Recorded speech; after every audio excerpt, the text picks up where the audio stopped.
আমি যে continue vlog post করতে পারবো এটা আমি কখনোই ভাবিনি। তো চলো আজকের ভ্লগটা শুরু করি। তো আজকে হচ্ছে আমার ডেলি ডে ভ্লগের ডে 3। তো আজকে সকালের তেমন কোনো ভিডিও ক্লিপই আমি নিতে পারিনি।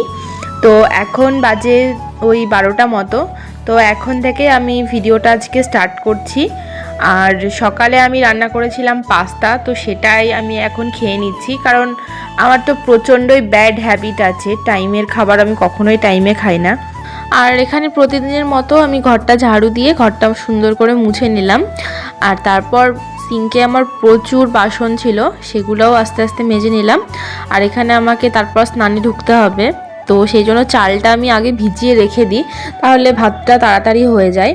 তো তারপর দেখতেই পাচ্ছ আমার স্নান কিন্তু কমপ্লিট। তো তারপর একটু ক্যামেরার সামনে ঢং মেরে মাথাটাতে হাত ছেড়ে সিঁদুর পরে নিলাম, কারণ একটা বিবাহিত মেয়ের কাছে শাঁখা সিঁদুর এর কোনো তুলনা হয় না, একটা অমূল্য সম্পদ তোমরা বলতে পারো।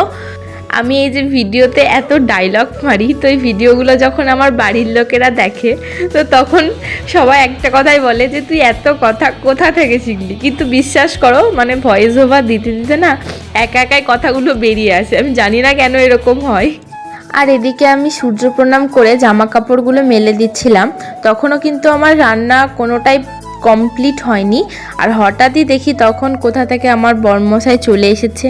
তো রান্নাবান্না তো আমার কিছুই হয়নি, কি করব বুঝতে পারছিলাম না। তো উনি বললেন যে ওনার কটা চিঠি পোস্ট করার আছে, সেই জন্য তাড়াতাড়ি চলে এসেছেন। তো যাই হোক, ভালোই হলো, কারণ আমি সয়াবিনটা একদমই রান্না করতে পারি না। তো আমি সমস্তটা গুছিয়ে মশলা করে ওনাকে দিয়ে দিলাম রান্না করার জন্য। তো উনি এখানে রান্না করছে আর আমি একটু ঢং মেরে নিলাম। আর সত্যি কথা বলছি, আমার বরের হাতের রান্নার যা টেস্ট, মাথা নষ্ট পুরো। তো যাই হোক, আজকের খাওয়া দাওয়াটা ভালোই হলো। তো আজকের মতো আমি ভিডিওটা এখানেই এন্ড করছি। ভিডিওটা কেমন লাগলো জানিও। দেখা হচ্ছে কালকে ডে 4 এর ব্লগে। বাই।